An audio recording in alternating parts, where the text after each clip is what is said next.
Hello and welcome to Conceptual Physics, Physics 111 at Delaware Tech. My name is Dr. Mark Taylor and I'll be your instructor. The purpose of this video is to walk you through how to navigate the course in D2L Brightspace. Brightspace is just the name of the computer platform that Dell Tech posts all of its courses on, and D2L, which stands for Desire to Learn, is just the name of the company that created the Brightspace platform software. All right, so in order to show you how to do this, I'm going to turn the camera off of me and turn it onto my screen. Now, obviously, if you're watching this video, you already know how to log into your course, but I'm going to go through the steps anyway. The first step, anytime you're accessing courses at Dell Tech, you're going to have to log into MyDTCC. And the website address is my.dtcc.edu.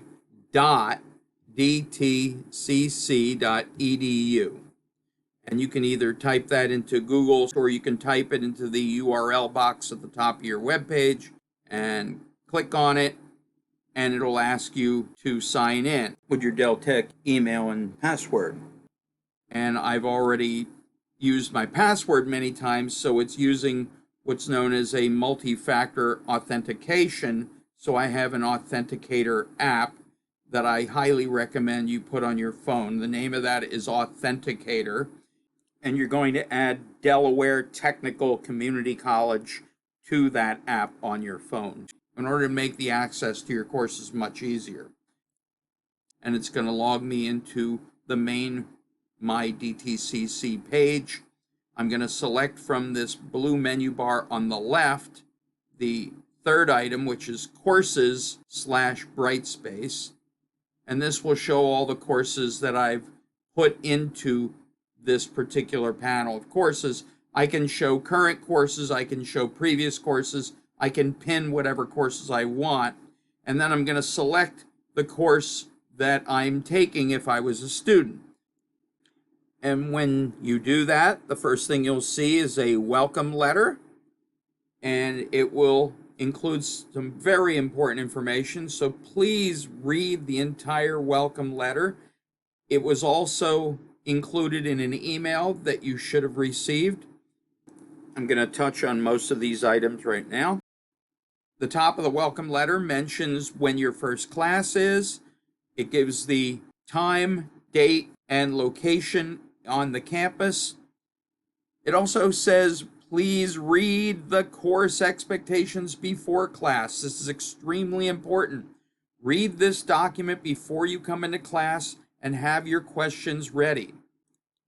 And once you've read that document, you can sign a form saying, I've read and understood the course expectations, and you can submit that for your first few points in the course.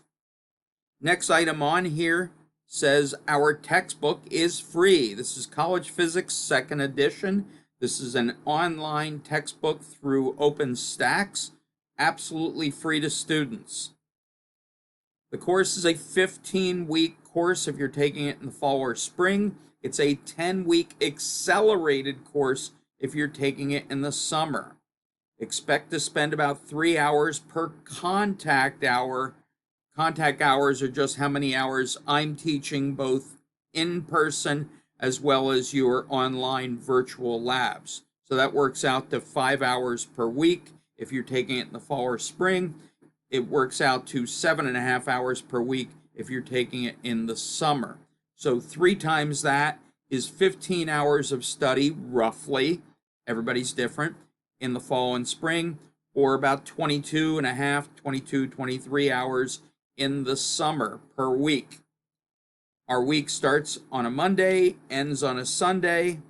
Most of your assignments are due on a Sunday unless there's a holiday involved. You do need to buy a scientific calculator if you don't already have one. I have a couple extras I might make available to you. The calculators that are most useful, I find, are the TI-30XA or the TI-30X2S. I recommend the first one. It's about $11 to $14, depending on whether you get it at the bookstore or at Walmart. It's easy to use. The buttons are easy to find. You will have a formula sheet for all classes and all exams. It has almost every formula you'll need this semester, so you don't have to memorize it.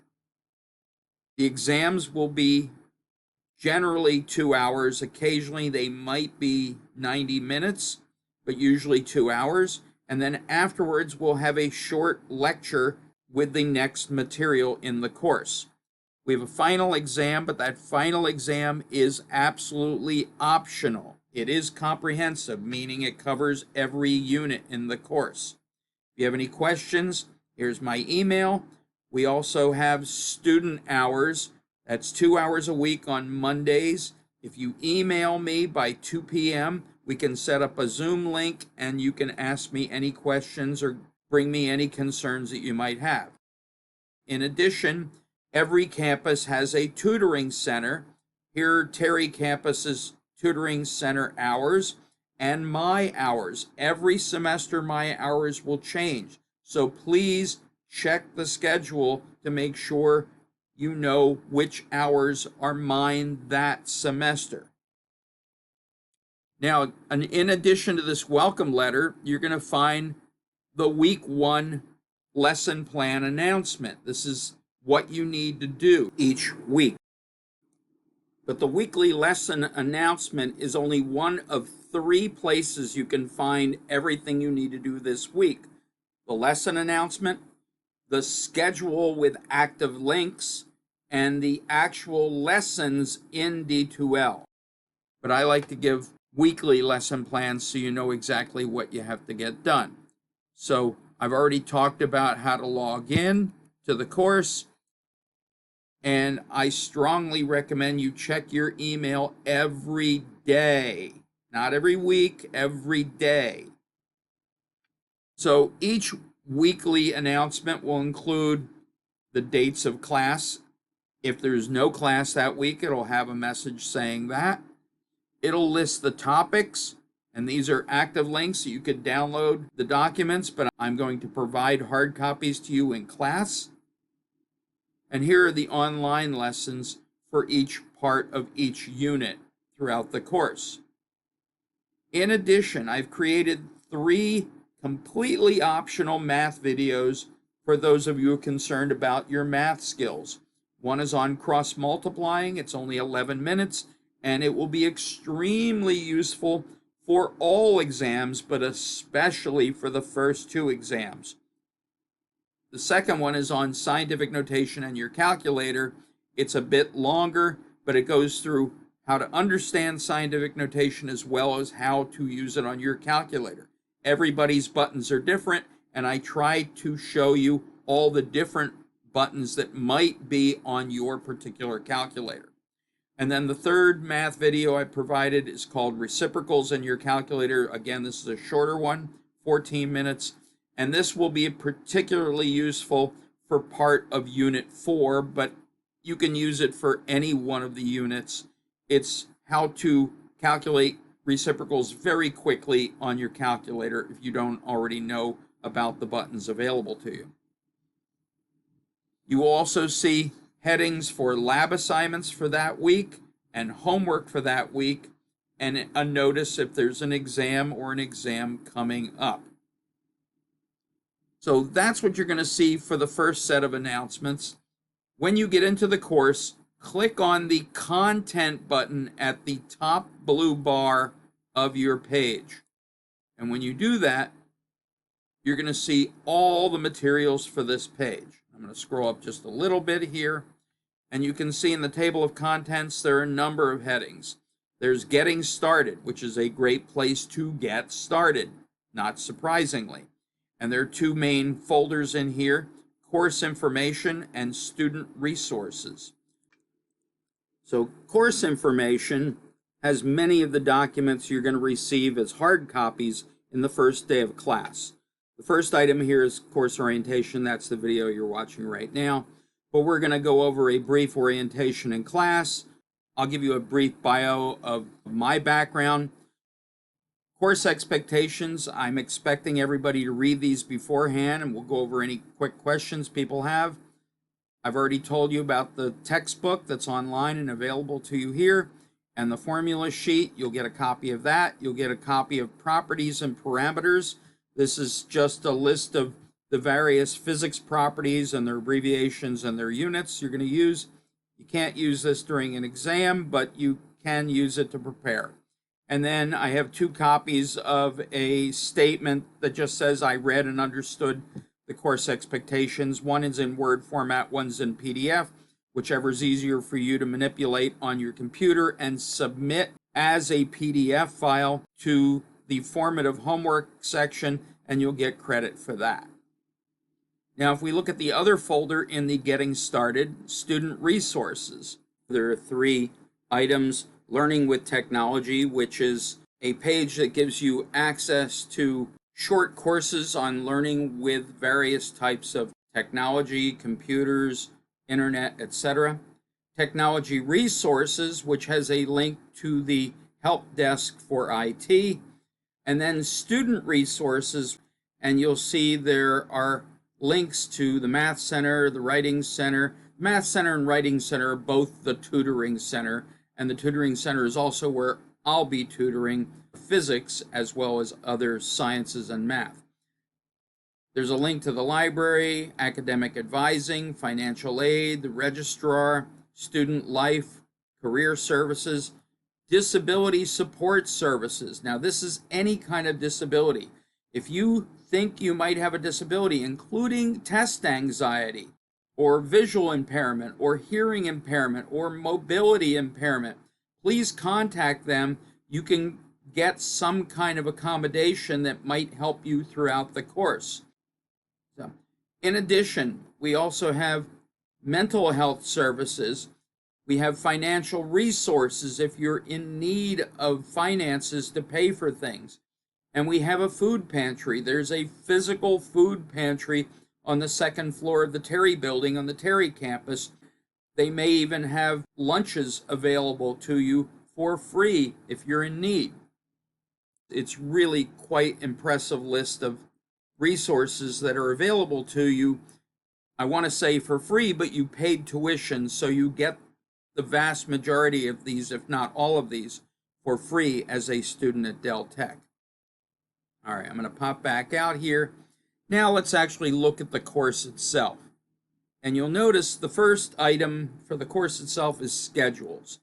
And we have a printable schedule, which I'll click on first. This is just 2 pages. It's a list of all the things that we're covering in terms of topics for each week, as well as all the graded assignments and exams with all of the due dates. So please take a look at that. I'll give you a printed copy on the first day of class. In addition, there is a course schedule with active links. So this has active links to every lesson. In other words, the actual lecture, to the course expectations, to all of the labs, links to the homeworks, links to certain videos, with due dates for all of the assignments for each week, as well as the dates of exams. You can see the first exam is in week 4 for the 15-week course. So if you want to keep up with your classes, this is a great way to do it. You can see the big picture of everything that's due for the entire semester, what's coming up, and when it is due. So the material for the course itself can be found here in 4 units. Unit 1, describing motion. The technical term for that is kinematics with a K. The second unit is force and energy. The third unit is waves and sound. And the fourth unit is electricity and circuits. And you'll see there's mention of a 5th unit. It's really just the final exam practice. It is an optional final exam. So when you open up any one of these units, and I'll just show you the first unit, you click on this, you'll see an introductory page that describes what you're going to find in that unit, as well as links to the individual lessons within that unit. So unit 1 has 3 lessons, and you're going to follow those lessons. So if I click on lesson 1, you'll see what you'll be dealing with for lesson 1. Now, in the 15-week courses, that is fall and spring, the lesson numbers correspond to the week numbers. In the summer, it's more accelerated, so you might get more than one lesson per week. But in every lesson, you'll see a brief description of the lesson, and then you'll see a number of headings here. Learning materials, which is a link to the lesson we'll cover in class, as well as links to textbook chapters or sections. Now, these textbook sections aren't required reading, but they can be great references if you're struggling with understanding any of the lecture material. Under videos, you may or may not find videos. These are videos frequently that are either linked from the lead instructor for this course or videos that are linked to the OpenStax textbook that I just mentioned. Sometimes I'll put in videos that I've created as well. Simulations, in this particular week there are no simulations. Practice activities. So these are activities you can do that are not graded, but they're for practice to get you up to speed. Most of the lessons, the individual lectures, have lots of activities in them.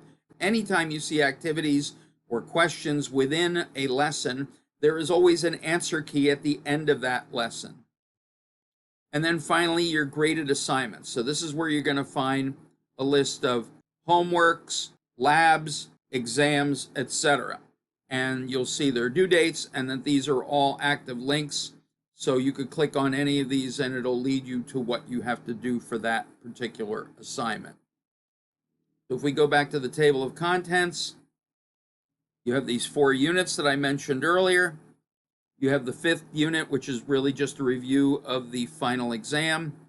There will be a practice exam for all 5 exams with answer keys to it. So you always have something to practice with. And I strongly, strongly recommend you use those practice exams to study for the exams because they are very close in format to what you should expect. So in addition to all the unit folders, if you look at the very bottom of this list of folders, you'll see folders that I added that you don't need to access, but in case you can't find certain items in the lessons, I've listed a folder of lectures, lessons that we cover in class, lab worksheets, lab instructional videos, the second link to the textbook, and link to a couple activities related to a couple of the lessons. So they're there just in case you can't find the originals. Now, that's the content page. Now, if you look under the second heading, activities, there are a number of different items listed, but 2 of them might be important. Assignments, where you can find all of the labs and one of the homeworks, homework 1.5, and quizzes, where you can find the rest of the homeworks, homeworks 1 through 5. And tools, you can find all the announcements listed all in one place. And then, probably most important to you, you can look up your grades. So if you click on the grade heading and then select grades, you'll be sent to the grades that you've accomplished so far, and they're listed here, and you can see everything for the whole semester in one place. And then there's a help menu.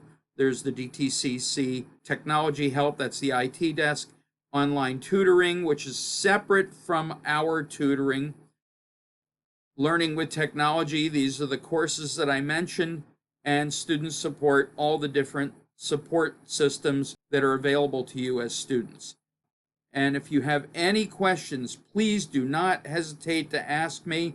Don't wait until the exam. Don't wait until after the exam to ask. And with that, I wish you the very best of luck. Thank you.